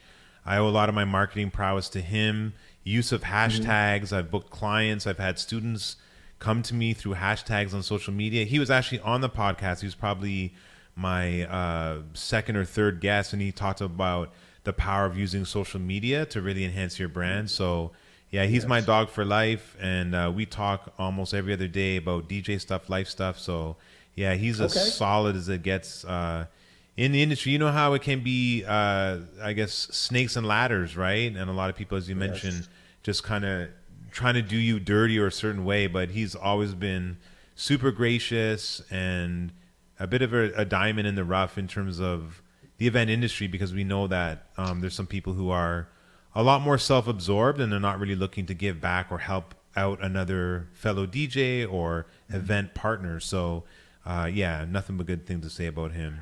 I just want to leave like with this statement. I tell all the guys I work with, other DJs I talk to, man, each one teach one. So this is a big world out here, and you're in a city with 6 million people. We're in a city with like 3-4 million people, and honestly, there's enough work for everybody. Yeah. And when people are sincere, they just have questions, I answer questions. There are users out here for sure. Yeah. But if you feel like someone's genuine, they just have a question, they just need I give people the help that I wish I had. And so, yeah, each one teach one, man. I just want to leave with that. Each one teach one. We all have to pass the torch. The last thing is I want people to be able to reach out to you. So where can people follow you if they want to email you, DM you, call you up, just follow your brand and see all the exciting things that you're doing? Where can people follow you? Drop your handles and your site and all that kind of stuff. Sure. DJ D Jones, almost on everything. So that's DJ D is in Darrell Jones. DJ D Jones on Instagram. DJ D Jones on Twitter. DJDJones.com. You can even call 844-JONES99 if you want to book me. 844-JONES99. Bigger than the DJ D Jones brand is SparkEntertainmentGroup.com. SparkEntertainmentGroup.com. I also have an Instagram, Weddings by D Jones as well. So yeah, just DJ D Jones and just kind of follow that and you'll find the information you're looking for. All right. Yeah. There you have it, folks. So at DJ D Jones, as well as his other handles. But find him. If you have more things you wanted to talk with him about, reach out to him. Listen, my brother, we are going to get into some music now till the top of the hour, but I really appreciate you coming on the podcast, and I definitely look forward to staying in touch with you to see all the other movements that you're making, and yeah, keep pushing it. I love what you're doing, and we need so many more professionals to continue to put our craft and the passion, the blood, the sweat, and the tears, all the things that we do to kind of keep raising the level. And this is what our podcast is about. So I appreciate you, and I look forward to chatting with you again in the future. Hey, likewise. Thank you for the invite, man. Awesome evening, awesome time talking to you, my brother. All right. Take care. Peace. Yep, peace. So there you have it, folks.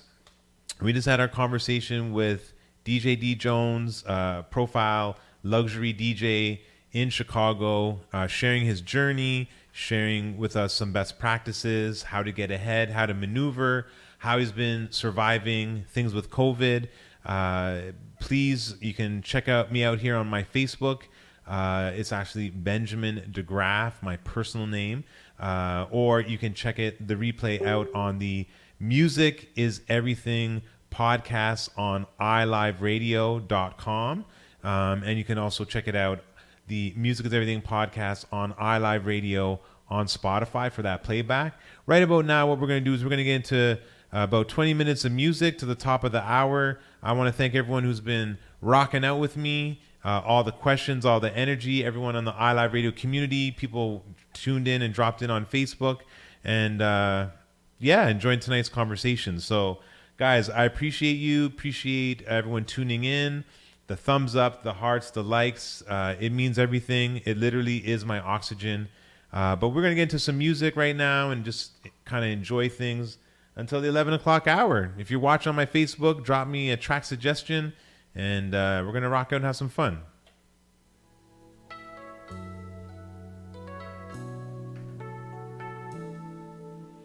Make sure you listen to iLiveRadio.com, as the Facebook police may cut me off. Here we go.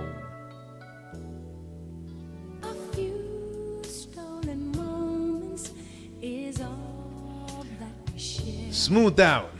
You've got your family and they need you there. Though I try to resist being last on your list, but no other man's gonna do. So I'm saving all my love for you.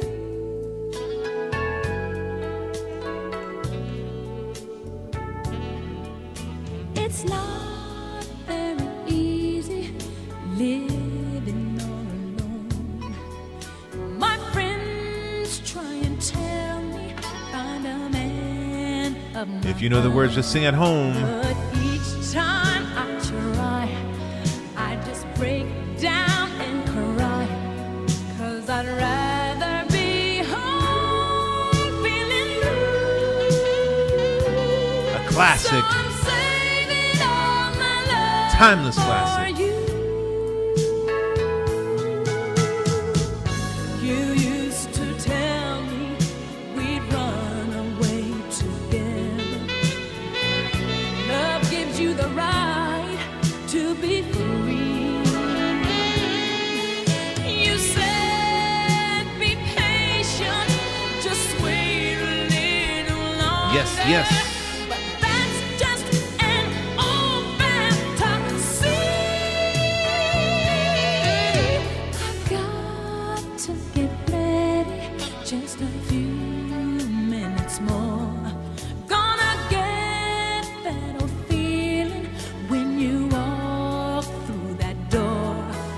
Tonight is the night for feeling alright.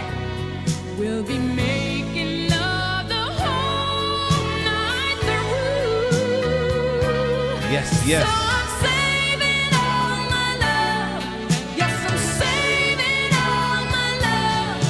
Yes, I'm saving all my love for you.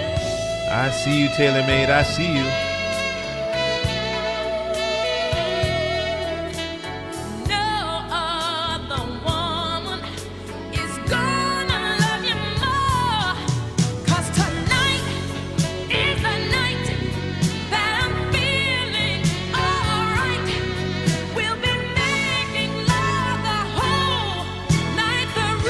Slow jams to the top of the hour.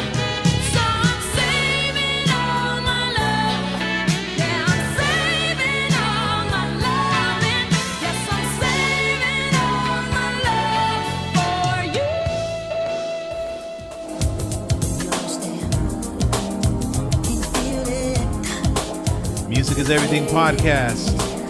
Here we go.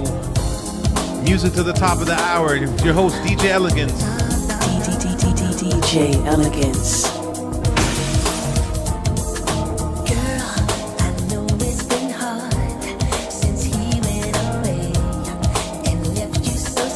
This is how we get down each and every Sunday evening.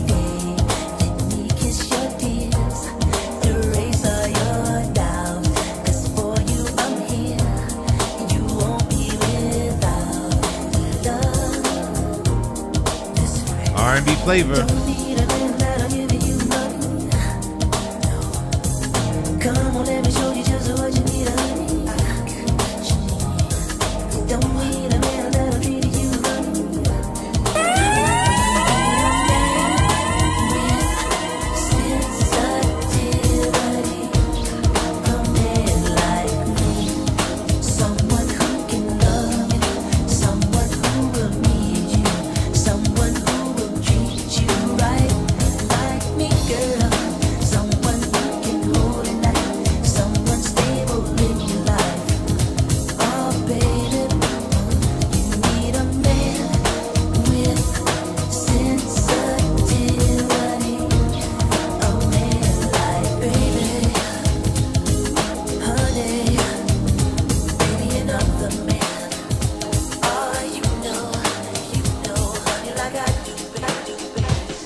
Here we go.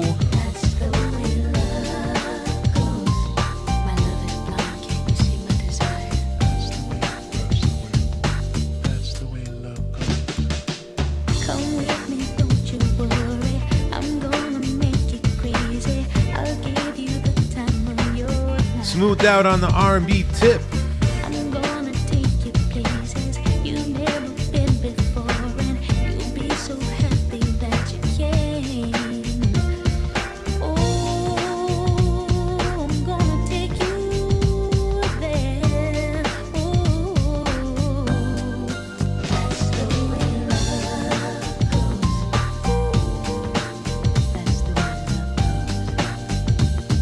Yes, yes, yes.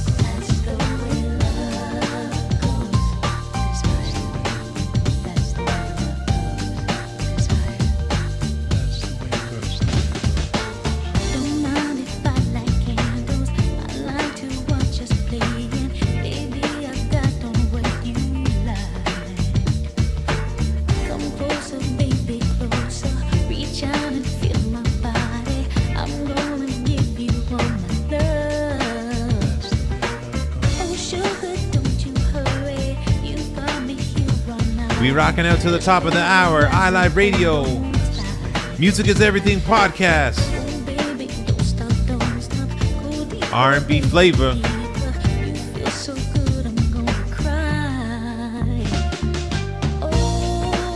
We're gonna take you on a little throwback journey on this one.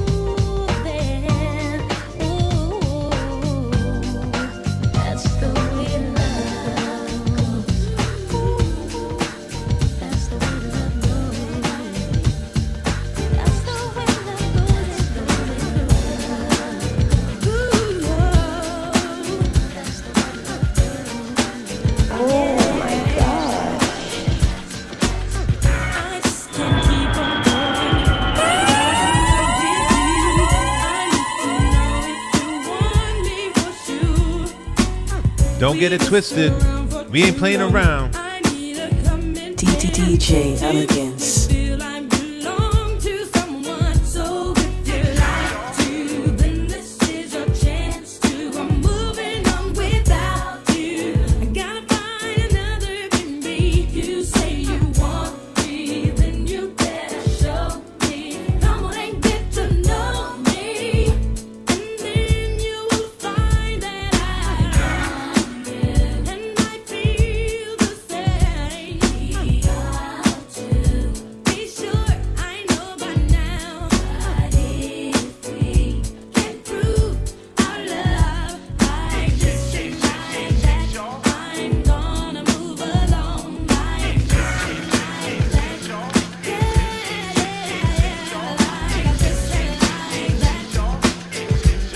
Classic R&B flavor.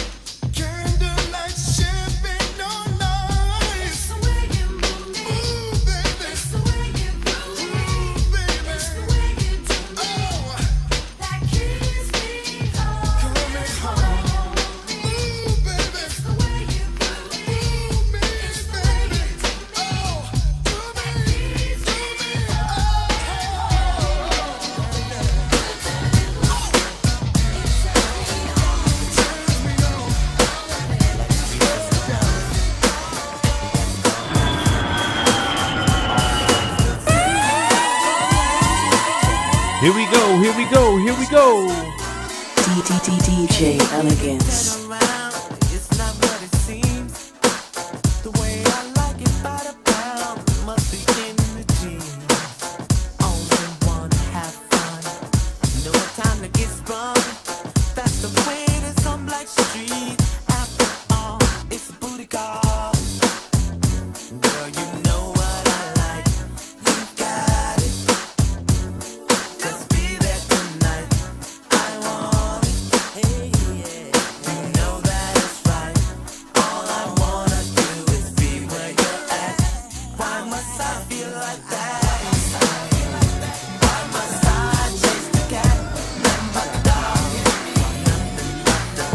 Just kind of in a 90s R&B vibe right now.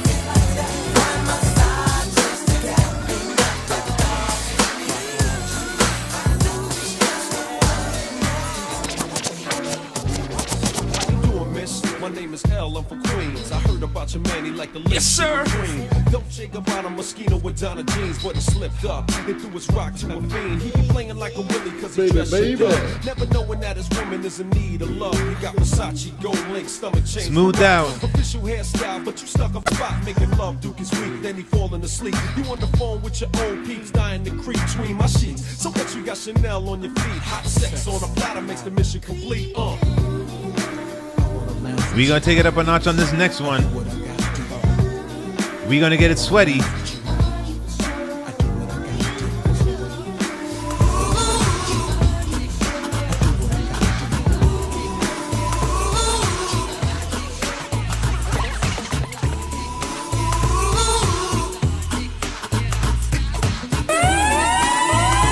DJ Elegance.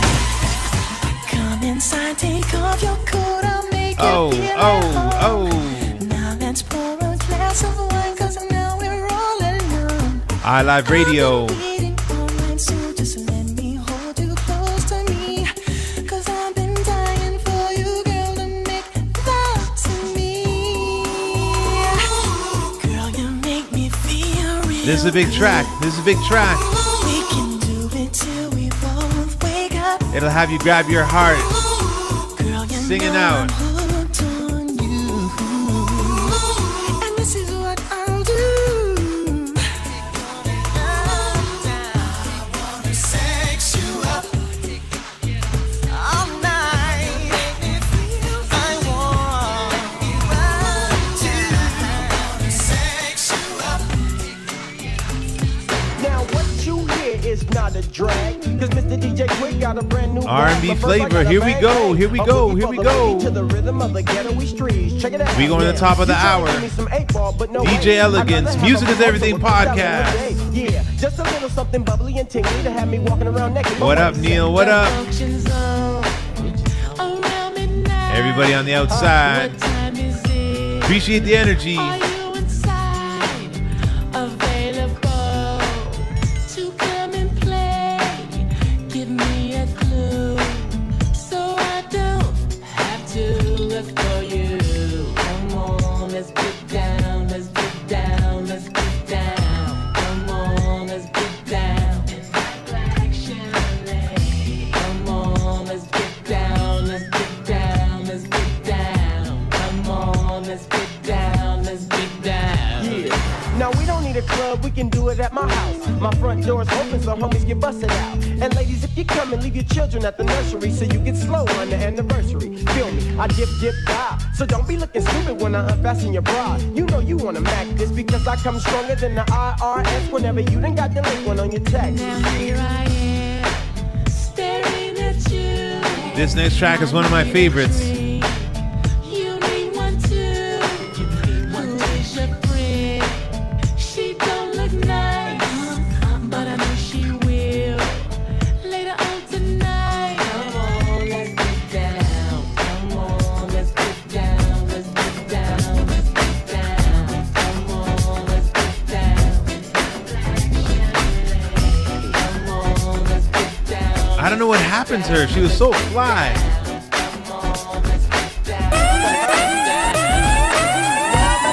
Boy, I trust you and all, but I've been here before you. You remind me of pain, but I can't ignore you. Remember this video? Hair blowing. I tried my best not to think of you. I tried. Such a silly game to play to eventually just lose to you. Can I get another chance to hold you tonight? Come on, baby. My life when things were so right. Hold you, boy, with all of my might. Just to let you slip away. I put my heart out to you. Oh, yeah. Even though hurting you was never my plan. Trying to see what's in the cards for tonight. Boy, Sing it, sing it, sing it.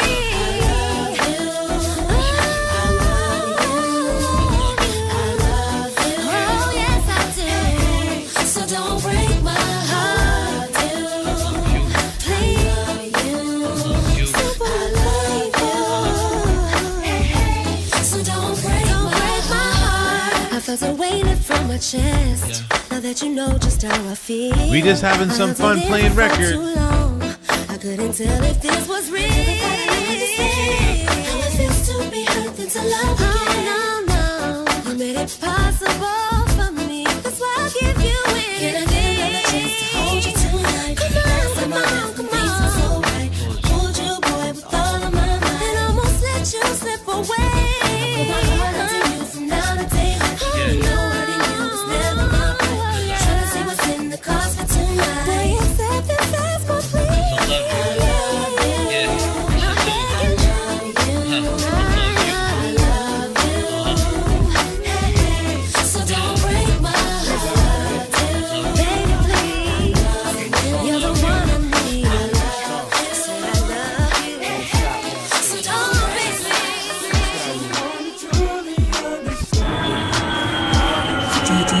DJ Elegance.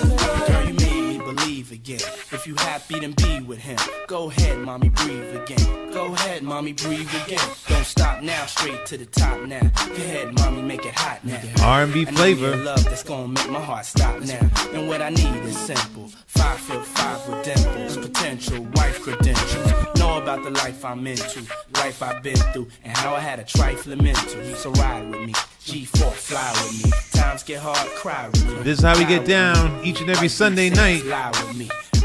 Music is Everything podcast. Let's make love while we listen to Frank White. So tight, now I understand life. Yeah, take that. Come on.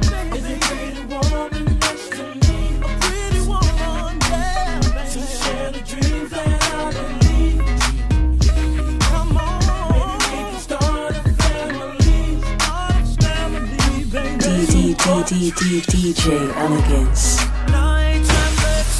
No ceilings, you can see who's in it. Oh, if we're talking about sex, girl, you know that I invented that.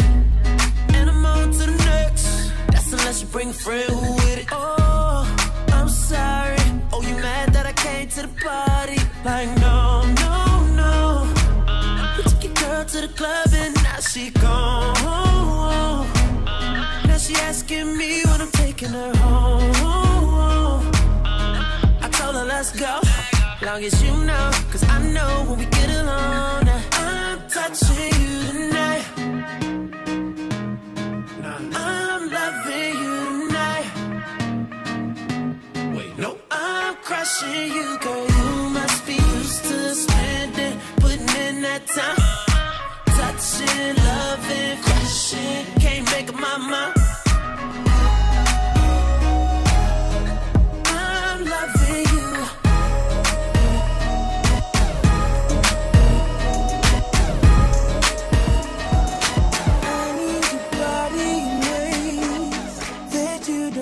Oh my God. My patience, cause we've been going over and over again. Girl, I just wanna take you home and get right to it. No one gotta kiss it, baby, give it Here we to go, me, here we go. inside and out. You know that I just wanna make love. Want you to scream and shout. And baby, we're now deep in it. Now I'ma slow it down, cause ain't no speed limit. When we're moving at the speed of sound, we gon' turn all the way up when the lights down. Why you too good, Miss Slade? Go and put that booty up, baby, when I want. You know I'ma go get it.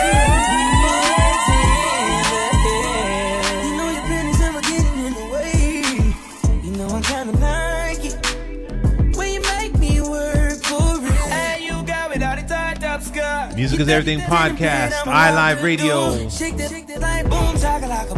This is how we do. We don't need nobody watching us. No eyes but your eyes. Ain't nobody here but you and me. Licking your private parts. And I know you love your privacy. You don't need a shower, you already wet. Know the power telling me I ain't ready yet. I say, you fix my fears, baby. When I lick it, I put tears in it. Put my face in it, eat it like a dinner date. You know I love foreplay, 12 play, everything. No, my loving don't change. I don't really give up what a hater say. Cause you fine, baby. And it's alright, cause you're all mine, baby. Ooh, girl, I'ma let you get crazy. Yes. I want to thank each and every one of you for tuning in tonight on the iLive Radio podcast. Music is Everything. Your host, DJ Elegance. I want to thank my guest, DJ D Jones, all the way from Chicago, joining us. Catch the replay. Have a great week. Peace and love, iLive community. Thank you so much for tuning in. Hi, this is Michonne Young, and you're listening to iLive Radio, supporting independent artists from all around. This is Ronnie Sia, and you're listening to iLive Radio. iLive Radio. Changing the way you listen to radio. Listen to radio. Listen to radio. It goes down right here on iLive Radio. Yo, this is Razan here, and you're listening to iLive Radio. Changing the way you, we listen to radio. What's up, everybody? This is Cy Smith, and you're listening to iLive Radio, changing the way you listen to radio. my beautiful people. It's your man Tayanas, and right now you got it locked to iLive Radio, changing the way you listen to radio around the world, baby. Join me, Uncle Funky, at noon Eastern Standard Time every Saturday for our music show, Give Me the Night, here on iLive Radio, and enjoy a nooner like no. Attention all musicians, bands, associations, clubs, and organizations that represent collective styles of music across Canada. Now is the time to rebuild our collective music nation. Genres like hip-hop, R&B, jazz, soul, reggae, gospel, and more united. The Collective Music Nation is a non-profit organization committed to the development of collective music. Free memberships are available now. Collective Music Nation. One voice. Strength in unity. What's good? This is your girl, Joya Ivy, introducing my new show, Ivy Talks, the dopest podcast coming out of the beautiful city that is Miami, Florida, featuring the best artist interviews, covering the illest events in the city as we propel the culture of hip-hop and R&B. Make sure to check out Ivy Talks each and every Monday from 11 p.m. to midnight on iLive UK, changing the way you listen to radio. Let's talk. Vibes and Vinyl is here every Friday live at 8 p.m. on iLiveRadio.com. Formerly of Toronto's FM radio airwaves, DJs Gene King and Ray Prasad are in the house once again to continue their tradition, promoting great house music to the world. You will hear exclusive releases and sometimes traveling back in time via some of the best disco, soul, funk, and house. So keep it locked and enjoy the ride. DJs Gene King and Ray Prasad have provided their listeners since 1996. Vibes and Vinyl in your face. Ready to start your Saturday night? Tune in to the Beats and Bass Show here on iLive Radio with me, DJ Deep Sound. Delve into the sounds of 140 deep dubstep, drum and bass, house, and many genres. Spinning something different every week, featuring special guest DJs and artists. The Beats and Bass Show, weekly 2 to 4 p.m. UK time, here on iLive Radio. Be there or be square. You're listening to iLive Radio.